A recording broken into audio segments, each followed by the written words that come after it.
Hello everyone, আসসালামু আলাইকুম। আমরা এই মুহূর্তে অবস্থান করছি জয়পুরহাট জেলার খেতলাল উপজেলার তুলসীগঙ্গা নদীর কোল ঘেঁষে যে ওয়াচ টাওয়ারটি উদ্বোধন হয়েছে নিঃশব্দ, সেখান থেকে। তো দেখেন,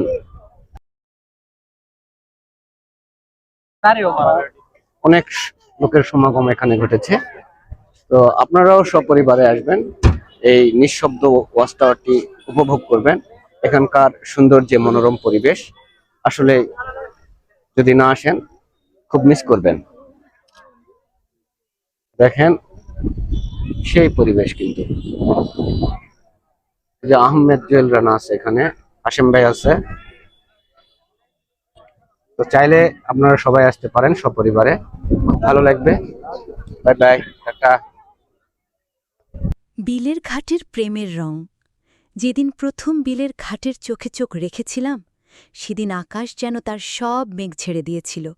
শুধুই ঘাটের জন্যই বুনেছিল এক অনন্ত বর্ষার গান। জলে ভরা দিগন্ত, বৃষ্টির কুয়াশা আর বাতাসে ভাসমান ভেজা মাটির গন্ধ। সেই মুহূর্তে আমি বুঝেছিলাম বিলের ঘাটেরও আছে এক গোপন রং।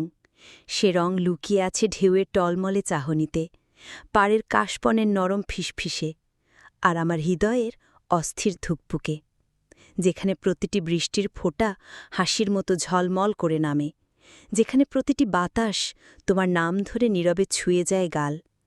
শীতল হাওয়া এসে ছুঁয়ে যায় চুলের কোকড়ানো প্রান্ত। সূর্যের শেষ আলো ভিজে নেমে আসি জলের গায়ে, আর আকাশের মেঘেরা তখন তোমার চোখের গভীরতায় হারিয়ে যায়।